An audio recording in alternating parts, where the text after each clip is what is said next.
오늘 이 시간에는 요한복음 7장 37절 이하의 말씀을 가지고 생수의 강이라는 제목으로 잠시 말씀을 증거하도록 하겠습니다. 지난 시간에 우리는 추석 명절 연휴를 맞이해서 이스라엘의 7대 절기, 그 중에서도 초막절에 대해서 잠시 살펴봤는데요. 위에 보면은 이스라엘의 7대 절기 제가 이렇게 적어놨습니다. 뭐 처음 오신 분도 있을 테고요. 기존에 교회 다니시던 분들은 이제 이스라엘의 7대 절기 다 한눈에 아마 들어오실 겁니다. 제가 7대 절기를 적어놓고 동그라미를 쳐놓은 게 있습니다. 그거는 여러분들 쉽게 외우시라고 한 문장으로 제가 그냥 만든 거였어요. 그런데 그 한 문장 기억나시는 분들 한번 해볼까요? 6월은 뭡니까? 6월 지나 무는 무더위가 시작되면 초여름부터 그런 다음에 7, 8월까지 어디에다가? 속초에 텐트를 치자. 자, 다시 한번 할게요. 6월 지나 무더위가 시작되면 외우려고 하지 마시고 그냥 이해하려고 그냥 그리고 뭐 큰 뜻은 있는 거 아니에요. 7대 절기를 외우기 위해서 제가 만든 그냥 한 문장이에요. 이제 6월달이 지나기 시작하면 무더위가 시작되잖아요. 그러면은 그때가 이제 초여름이잖아요. 초여름부터 7, 8월까지 한참 더울 때잖아요. 7, 8월까지 저기 속초가 시원해요. 바닷가라서. 그래가지고 거기서 텐트를 치자는 거예요. 그걸 가지고 한 문장을 이렇게 만들어가지고 그 안에다가 7대 절기를 집어넣었어요. 그래서 한 글자씩 집어넣기 때문에 그 한 문장만 여러분이 그냥 암기하고 계시면은 이스라엘의 7대 절기를 여러분은 외우시는 거랑 마찬가지였어요. 자, 그래서 다시 한번 해보면은 6월 지나 무더위가 시작되면 초여름부터 7, 8월까지 속초에 텐트를 치자. 앞으로 계속 어쨌든 제가 설교하는 동안은 관련해서 말씀이 나오면 계속해서 반복할 거니까 오늘 처음 오신 분들은 너무 당황하지 마시고 그런가 보다. 그래서 이스라엘은 이렇게 7대 절기가 있습니다. 그런데 이 7대 절기는요, 사람이 만든 게 아니에요. 사람이 만든 것이 아니고 하나님께서 만들어서 주신 거예요. 지난 시간에 우리는 초막절에 대해서 살펴봤습니다. 초막절에 대해서 살펴봤는데요. 특이하게도 지금 예루살렘에 사는 유대인들은 아직도 이 7대 절기와 밀접한 관계를 맺고 있습니다. 그래서 지킬 수 있는 것은 지키는데요. 특이하게도 초막절의 날짜하고 올해 우리나라 그 추석하고 날짜가 같았어요. 같았어요. 둘 다 음력이기 때문에 음력으로 이렇게 지키기 때문에 다를 수도 있고 같을 수도 있는데 특이하게 올해는 초막절하고 추석하고 같았습니다. 그리고 보세요. 이번에 우리 추석 명절 연휴가 며칠이었습니까? 6일. 6일이었죠. 길어서 되게 좋았죠. 그런데 이 초막절은요, 며칠 동안 지켜요? 7일 동안 지켜요. 6월절은 하루 지켜요. 무교절은 7일간 지켜요. 초실절, 칠칠절, 나팔절, 속죄일 다 하루씩 지킵니다. 초막절 7일간 지킵니다. 제가 여기 옆에 맨 뒤에 수전절이라고 써놨는데 사실 이 수전절은 하나님이 주신 절기가 아니고 나중에 이스라엘 유대인들이 만든 절기예요. 성전이 회복된 것을 기념하는 절기가 수전절인데 성경에 나와요. 예수님께서 수전절날 성전에 올라가셨기 때문에 제가 여기다가 적어놨는데 어쨌든 수전절도 의미상으로는 굉장히 중요해요. 그러니까 예수님께서 지켰죠. 근데 이 수전절은 특이하게도 8일간 지켰습니다. 그래서 개별적으로 놓고 보면은 가장 오래 지킨 절기는 수전절에 갈 수 있는데 그건 하나님께서 주신 절기가 아니니까 잠시 제외두고 이스라엘의 7대 절기 중에서 가장 오랫동안 지켰던 것은 무교절 7일, 초막절 7일. 이렇게 여러분들이 알고 계시면 좋고요. 레위기 23장 33절에서 36절의 말씀 한번 볼까요? 레위기 23장 33절에서 36절의 말씀. 자, 우리가 함께 주보 보시면서 함께 봉독하겠습니다. 시작. 여호와께서 모세에게 말씀하여 이르시되 이스라엘 자손에게 말하여 이르라. 일곱째 달 15날은 초막절이니 여호와를 위하여 이레 동안 지킬 것이라. 첫날에는 성회로 모일지니 너희는 아무 노동도 하지 말지며 이레 동안에 너희는 여호와께 화제를 드릴 것이요 여덟째 날에도 너희는 성회로 모여서 여호와께 화제를 드릴지니 이는 거룩한 대회라. 너희는 어떤 노동도 하지 말지니라. 아멘. 여러분, 제가 방금 전에 초막절 며칠간 지킨다고 했습니까? 7일간 지킨다고 했죠. 그런데 성경의 말씀을 보니까요, 8일째 되는 날, 8일째 되는 날도 거룩한 대회, 거룩한 성회로 모이라고 하나님께서는 말씀하고 계십니다. 그런데 엄밀히 따지면 그 8일째 되는 날은 초막절 절기 안에 들어가지 않아요. 초막절은 2일 동안, 7일 동안 지키고 그 다음날 따로 거룩한 성회로, 거룩한 대회로 그렇게 모여서 하나님 앞에 드려진다라고 그렇게 좀 분리해서 보시면 되는데, 자, 오늘 본문 말씀 보세요. 오늘 본문 7장 37절, 요한복음 7장 37절의 말씀 보면은 명절 끝날이라고 했죠? 명절 끝날. 요 명절이 바로 초막절을 가리킵니다. 그렇다면 요 명절 끝날이라는 것은 초막절 7일째를 가리키는 걸까요? 아니면은 연달아서 8일째도 거룩한 성회로 모인다고 했잖아요. 그러면은 8일째를 가리키는 걸까요? 8일째 같습니까? 아니면 7일째 같습니까? 7일째 같은데요? 예, 요게요. 학자들 간의 의견이 분분해요. 학자들 간의 의견이 분분해가지고 7일째인지 8일째인지 정확하게 이게 학자들 간에는 서로 이렇게 의견이 분분해가지고 정해지지가 않았습니다. 그런데 사실 우리가 모를 때는 누구한테 물어보는 게 가장 확실해요? 물론 하나님께 물어보는 게 확실하죠. 근데 하나님께서 물어본다면 그걸 딱 그렇게 말씀해 주시기도 참 어려운 상황이고, 하나님께 묻기 어려우면 그 다음에 누구한테 묻는 게 편할까요? 누가 더 잘 알고 있을까요? 목사님. 목사님보다 저보다 더 잘 알고 계신 분들이 누굴까요? 이스라엘 사람들. 그렇죠. 유대인들. 예, 유대인들. 아무래도 신학자들이, 예? 아무리 신학 공부를 많이 했다 할지라도 이 명절에 가는 것은 지금도 지키고 있는 그 유대인들이 더 잘 알고 있지 않겠습니까? 그래서 그들한테 물어봐야 돼요. 그들한테 물어봐야 되는데, 예, 그들은 언제라고 얘기를 하냐? 그거는 잠시 후에 제가 말씀을 드리도록 하겠습니다. 사실 지난 시간에도 초막절에 관한 말씀을 드렸는데, 그때 막 시작하던 즈음에 제사장들에 관한 말씀이 나왔어요. 제사장들에 관한 말씀이 나와가지고 그 말씀을 설명드리려다가 제가 여기 그림까지 그려놨거든요. 요 그림은 예수님 당시에 헤롯 성전, 그러니까 헤롯이 증축을 했거든요. 예. 헤롯이 여기 보면은 500규빗이라고 해가지고 정사각형으로 아까 성전이 회복된 것을 지키는 절기가 무슨 절이다?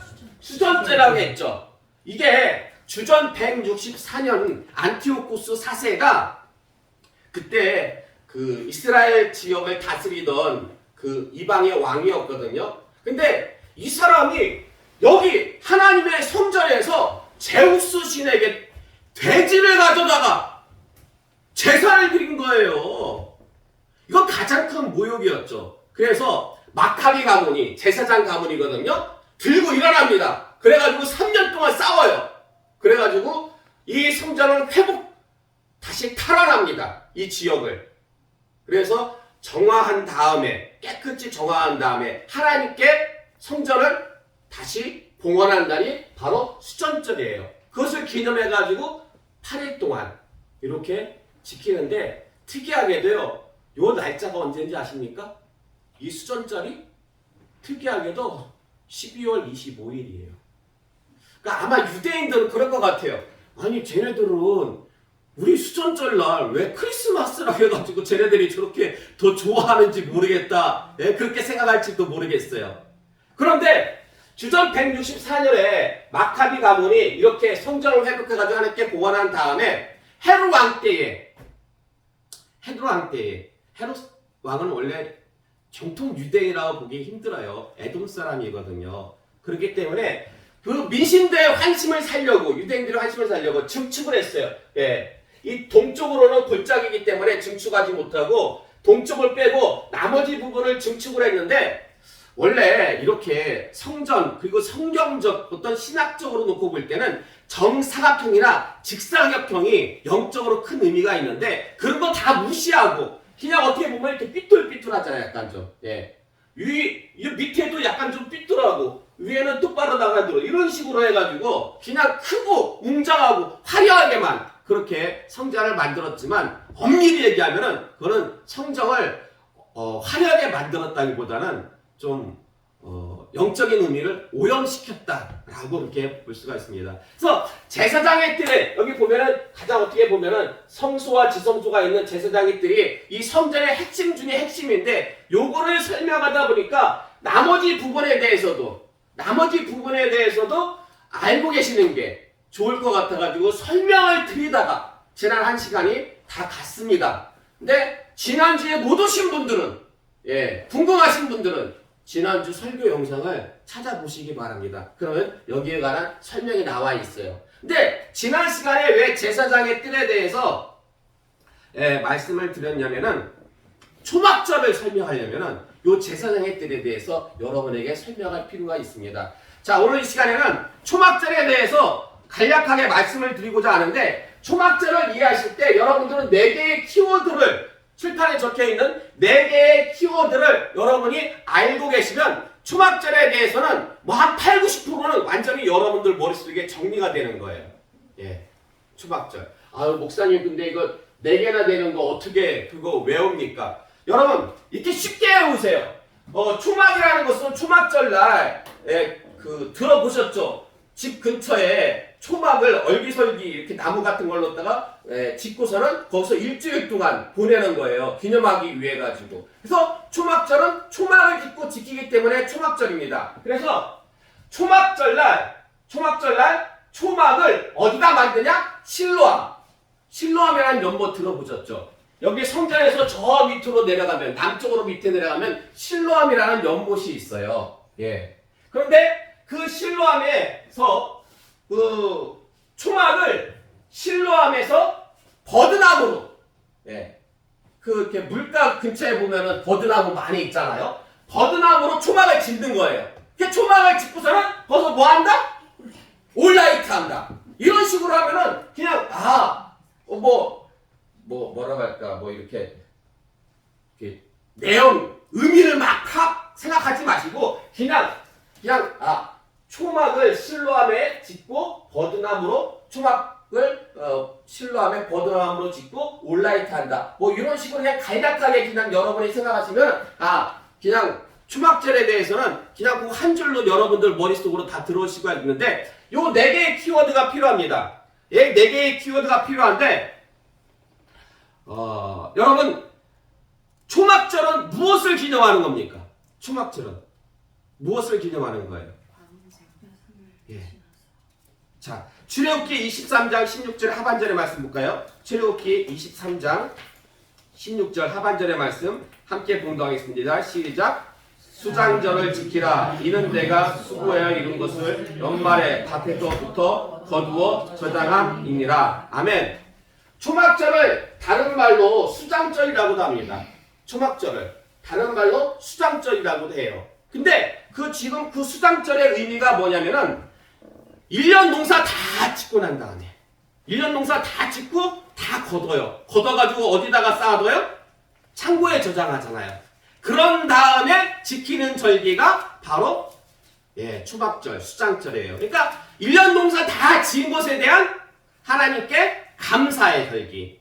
오늘날로 말하면 뭐와 비슷해요? 우리가 지키는 추수감사절하고 좀 그런 의미가 있어요. 그리고 또 한 가지 의미가 있어요. 레위기 23장 42절에서 43절의 말씀 볼까요? 레위기 23장 42절에서 43절의 말씀 함께 봉독하겠습니다. 시작. 너희는 이래 동안 초막에 거주하되 이스라엘에서 난 자는 다 초막에 거주할지니 이는 내가 이스라엘 자손을 애굽 땅에서 인도하여 내던 때에 초막에 거주하게 한 줄을 너희 대대로 알게 함이라. 나는 너희의 하나님 여호와이니라. 아멘. 하나님께서 또 뭐라고 말씀하셨냐면 일주일 동안 초막을 짓고 일주일 동안 거기서 거주하래요. 왜냐면 이스라엘 백성들이 광야 40년 동안 광야를 갔다가 이리저리로 다닐 때에 그들의 옷과 그들의 신발과 그들의 음식이 떨어지지 않았어요. 누구의 은혜로? 하나님의 은혜. 그러니까 그 광야 40년 어떻게 보면 물론 하나님의 은혜로 뭐 정말 그 광야 생활을 무사히 지났지만은 여러분 광야 생활이 편합니까? 아니면은 집에서 신앙생활하는 게 편합니까? 집에서 신앙생활하는 게 편하죠. 편하기는. 광야 생활. 여러분 40년 동안 떠돌이 생각. 텐트 가지고서는 이 산에서 저 산으로 옮기고 저 산으로 옮기고 이렇게 40년 동안 생활한다고 해보세요. 그거 참 생활하기 힘들죠. 그러니까 광야 40년 동안 너희가 광야 생활했던 것을 잊지 말라. 그러니까 두 가지 의미가 있어요. 초막절은 두 가지 기억해야 될 두 가지. 첫 번째는 뭐였어요? 추수. 두 번째는 뭐였어요? 광야. 40년. 이걸 꼭 기억해야 된다는 거예요. 그걸 기억하기 위해서 초막절을 지키라고 지금 하나님께서 모세를 통해서 이스라엘 백성들에게 그렇게 명령하고 계신다라는 것입니다. 그런데요, 왜 하나님께서는 추수에 대해서는 우리가 충분히 이해가 돼요. 추수에 대해서는 1년 농사 다 짓고 나서 창고에다가 음식을 쌓아놨으니까 그때 당연히 마땅히 하나님께 감사해야 되겠죠. 근데 왜 요때에 함께 초막을 짓고 광야 40년 동안 생활했던 것을 그걸 같이 기념하라고 하신 이유가 뭘 것 같습니까? 사실 다른 절기들 보잖아요. 다른 절기를 보면은 기념하는 것이 그냥 다 한 가지예요. 한 가지씩 기념해요. 한 가지씩을 다 기념하는데 특이하게도 요 초막절 때는 요 두 가지를 기념하라고 하나님께서 그렇게 말씀하셨는데 뭐 추수한 다음에 추수한 것에 대해서 기념하는 것은 당연한 건데 왜 광야 40년간 그렇게 다녔던 것을 요때 기념하라고 하신 걸까요?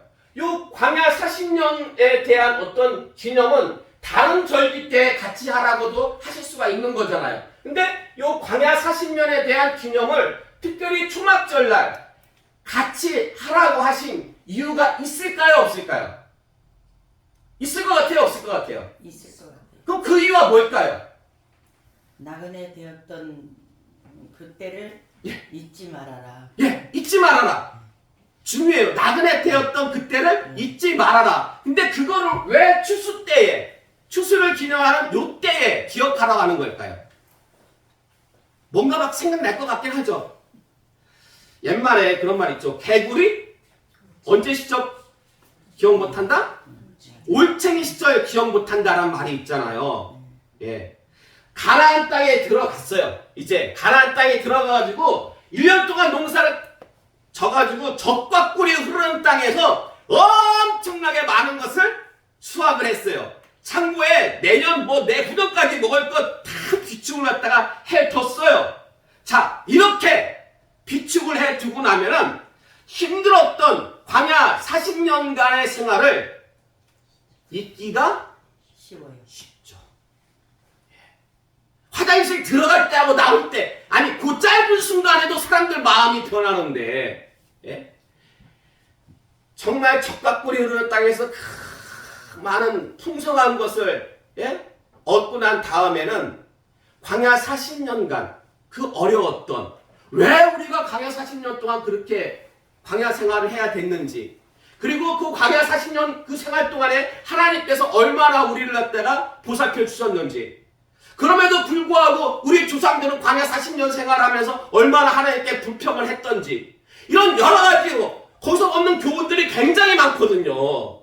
근데 그것을 잊기가 너무 쉽다라는 거예요. 그래서 하나님께서는요, 신앙이 나태해지고 교만해지는 것을 특별히 이때 먹을 게 풍부해졌을 때, 가진 것이 많아졌을 때에, 그럴 때 잊기가 쉽잖아요. 그때에 가장 풍부할 때에 가장 어려웠던 순간을 기억하라. 그런 의미에서 이 두 가지를 함께 기념하라고 그렇게 하나님께서 명령을 하신 겁니다. 그래서 초막을 짓고 거기서 지내잖아요. 예. 그 뭐 좋은 이렇게 나무로 이렇게 짓고 해가지고 뭐 집보다 좋겠습니까? 근데 거기서 이제 밤에 잘 때마다 아버지가 자녀들한테 교육하는 거예요. 거기서. 예.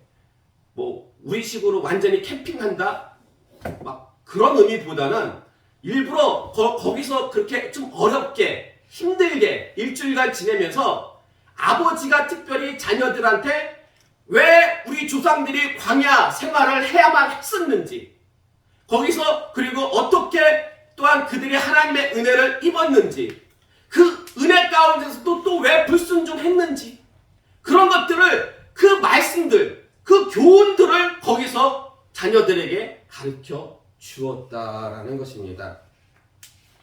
자, 마태복음 17장 1절에서 4절의 말씀 볼까요? 마태복음 17장 1절에서 4절의 말씀 함께 봉독하겠습니다. 시작! 엿새 후에 예수께서 베드로와 야고보와 그 형제 요한을 데리시고 따로 높은 산에 올라가셨더니 그들 앞에서 변형되사 그 얼굴이 해같이 빛나며 옷이 빛과 같이 희어졌더라. 그때 모세와 엘리야가 예수와 더불어 말하는 것이 그들에게 보이거늘 베드로가 예수께 여쭈어 이르되 주여 우리가 여기 있는 것이 좋사오니 만일 주께서 원하시면 내가 여기서 초막 셋을 짓되 하나는 주님을 위하여 하나는 모세를 위하여 하나는 엘리야를 위하여 하리이다. 아멘.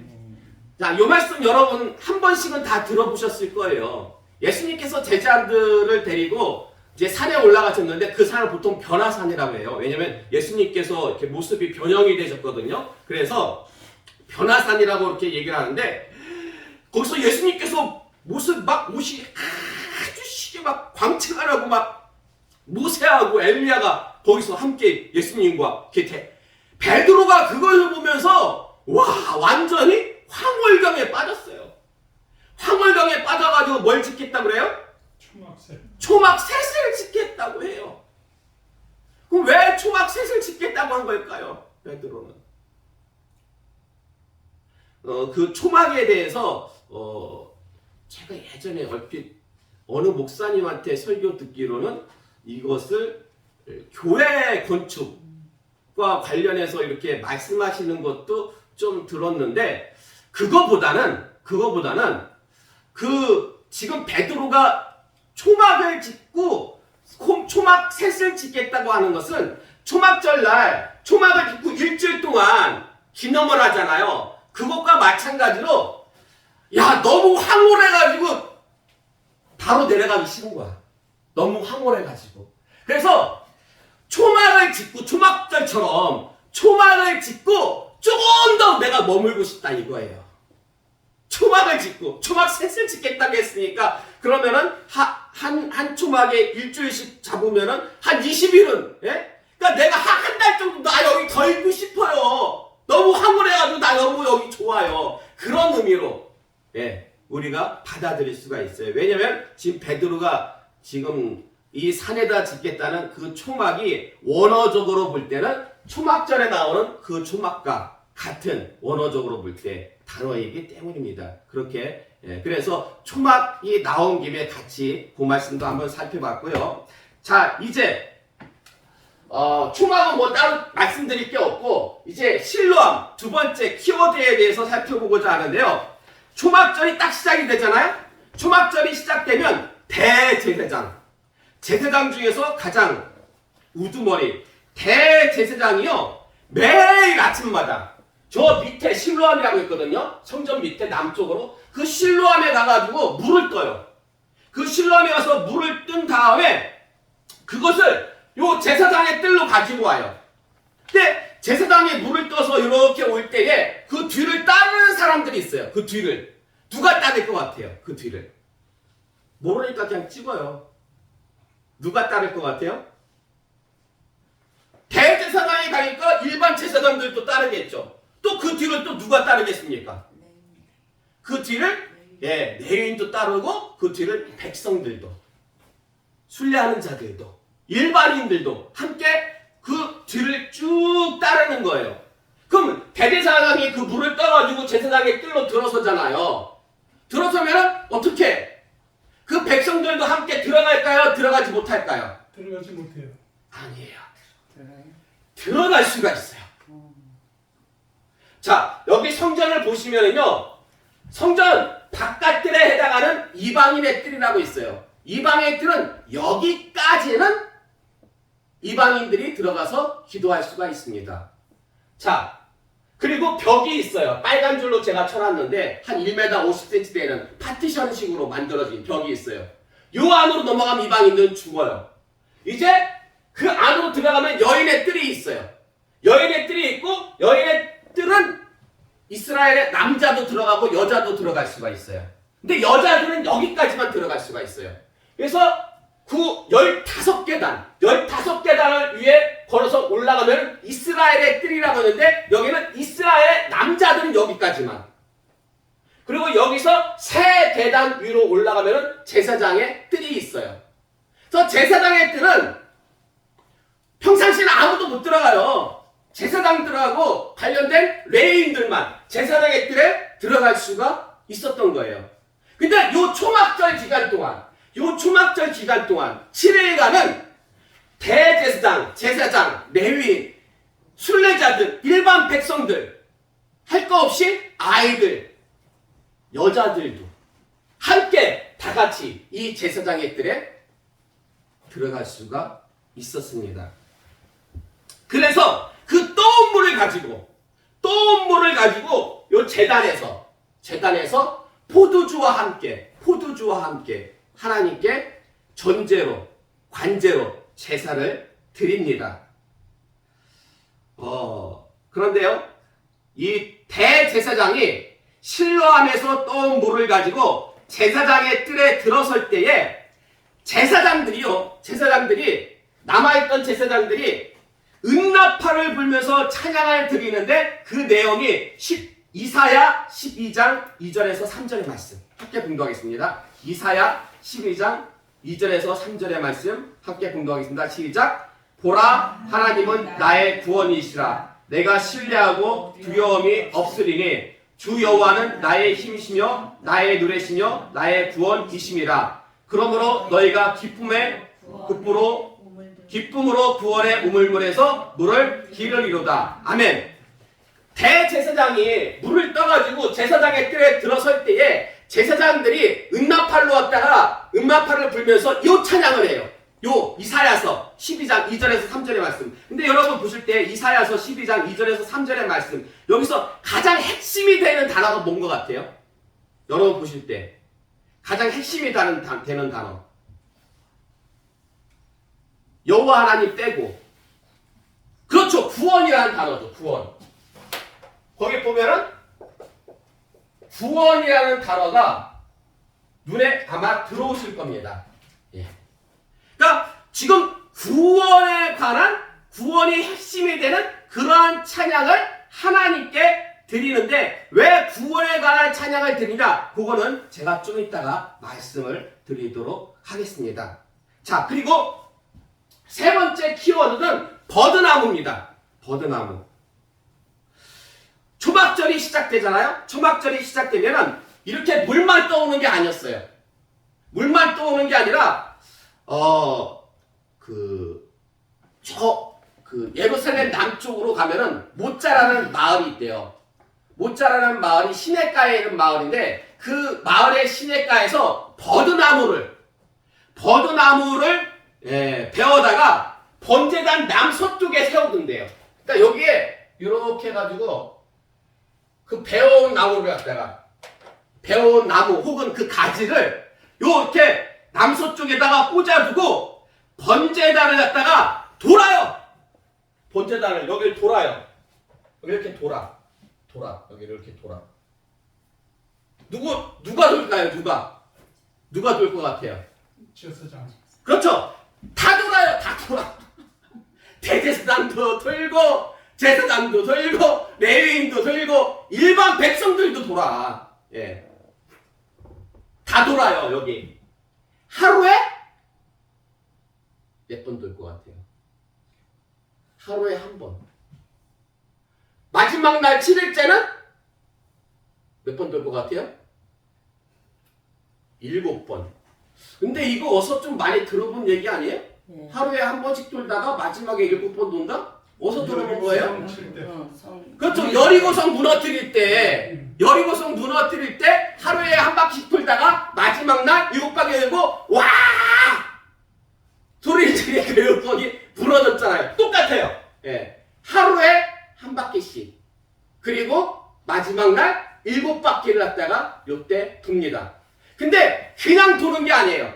돌 때에 그냥 도는 게 아니라 시편 118편 25절의 말씀 요거를 외웁니다. 시편 118편 25절의 말씀 볼까요? 함께 봉독하겠습니다. 시작. 여호와여 구하옵나니 이제 구원하소서. 여호와여 우리가 구하옵나니 이제 형통하게 하소서. 아멘. 근데 여러분 요 시편 118편 25절의 말씀도 여기서 핵심되는 단어가 무엇 같아요? 구원. 그렇죠. 여기도 구원이에요. 여기도 구원. 여기도 구원. 예. 그러니까 지금 물을 떠가지고 올 때에도 그 제사장들이 하는 그 찬양의 내용이 구원에 관한 내용이고 지금 버드나무를 꺾어다 놓고 돌 때에도 그 내용이 외우는 기도문의 내용이 바로 구원이었다라는 거예요. 그러면 도대체 초막절날 왜 이런 의식들을 행하면서 구원에 관련된 찬양과 기도문을 외웠던 이유가 도대체 뭘 것 같습니까? 왜 그랬던 걸까요? 사실 이것은요, 이것과 큰 관련이 있습니다. 여러분, 추수하는 데 있어가지고 가장 필요한 게 뭘까요? 농작물이 아주 풍성하게 자라는 데 있어가지고 필요한 것 중에 한 가지가 가장 중요한 게 비죠, 비. 비가 와야 돼요, 비가. 이른 비와 늦은 비가 아주 적당하게 이게 와야지 비가 안 오면 말짱꽝이에요, 말짱꽝. 예. 그러니까 이스라엘과 같은 광야 지역에서는 비가 곧 무엇이다? 비가 곧 생명이에요. 생명. 다른 말로 말하면 그 비가 이 추수하는 데 있어가지고는 절대적으로 필요한 요소이고 이스라엘 백성들에게 있어서는 생명줄이자 바로 구원이라는 거예요. 그 생명을 연장하는 데 있어가지고 농작물이 자라나야 되잖아요. 수수해야 되는 데 있어가지고 가장 필요한 것이 바로 물, 곧 비라는 것입니다. 근데 그 비를 갖다가 주관하시는 분이 누구예요?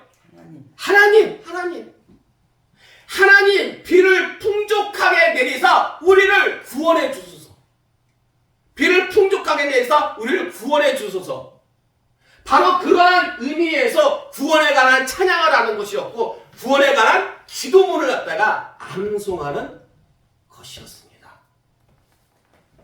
근데요, 이 구원은 여러분이 보실 때에 영적인 구원인 것 같습니까? 육적인 구원인 것 같습니까? 지금 비 달라고 하는 것은 적당한 때 비를 내려달라고 하는 것은 육적인 구원 같아요? 영적인 구원 같아요?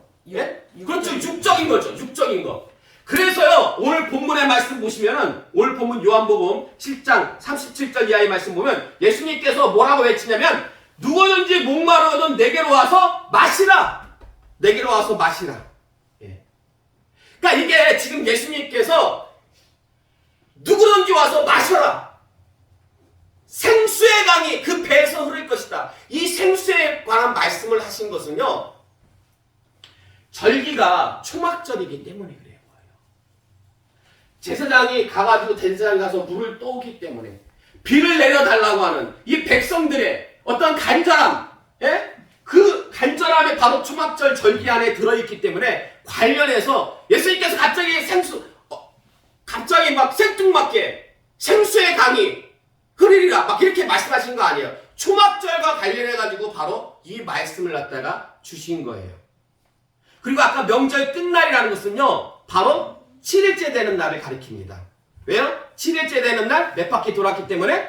7바퀴 돌았기 때문에.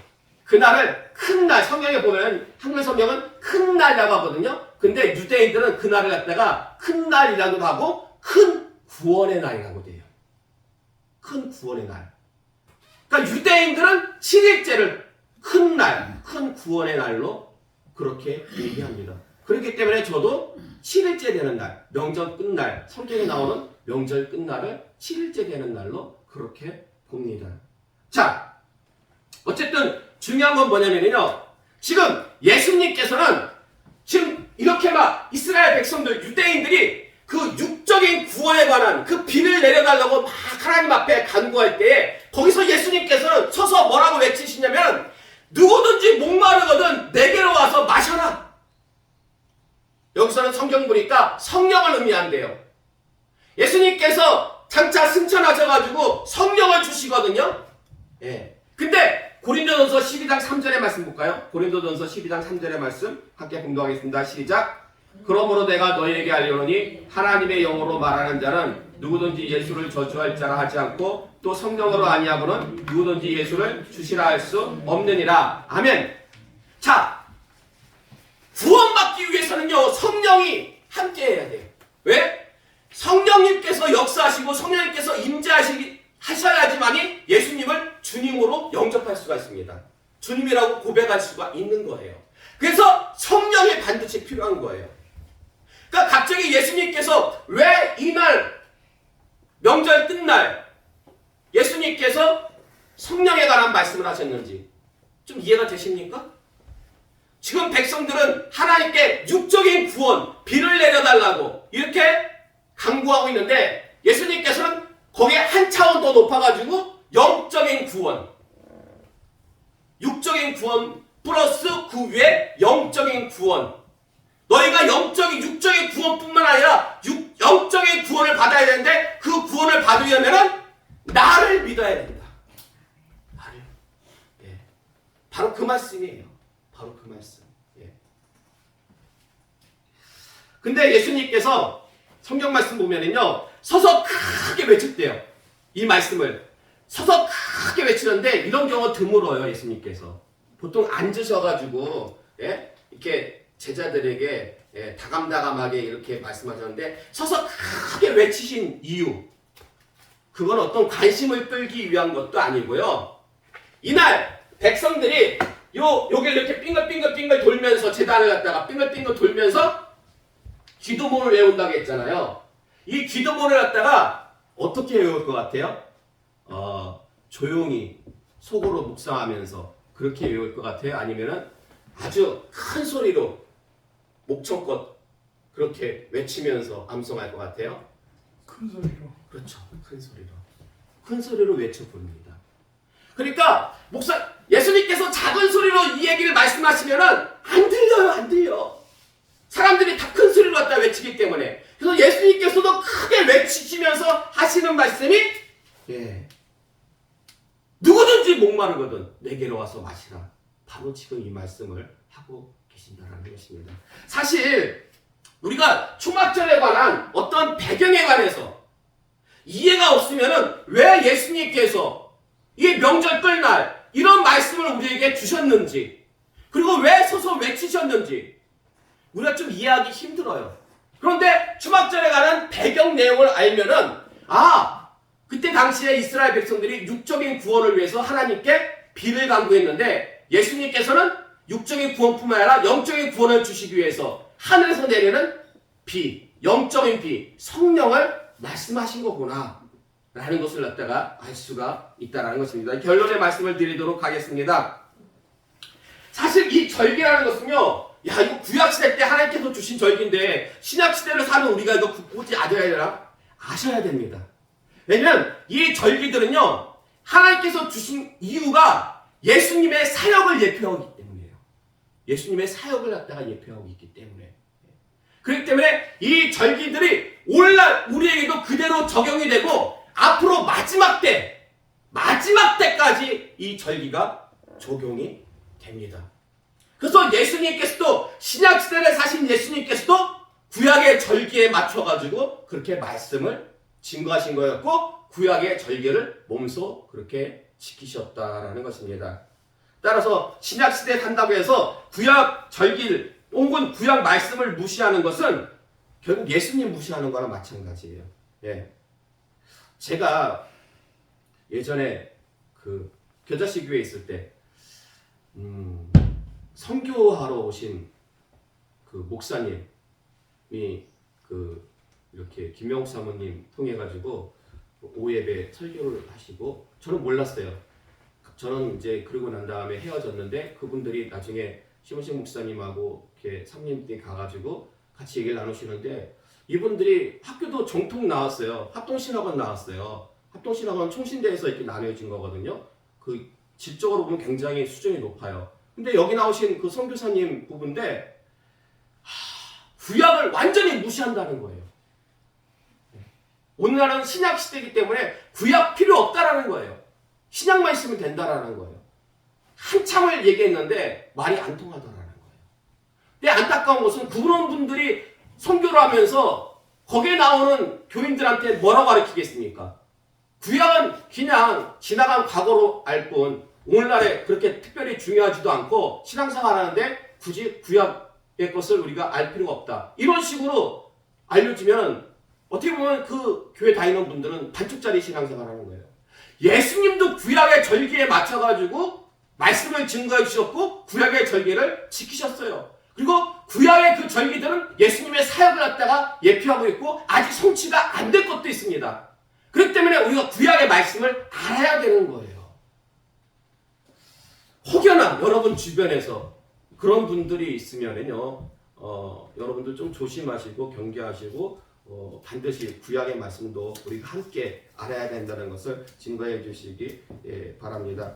그래서 어떻게 보면 우리가 하나만 그냥 알고 넘어가게 되면은 한쪽으로만 치우쳐서 신앙생활을 할 수가 있는데 여러분은 그러지 마시고 구약과 신약 골고루 섭취하시기 바랍니다. 그래서 영육 간에 강건한 그러한 신앙과 인생과 가정 되시기를 주님의 이름으로 축원합니다.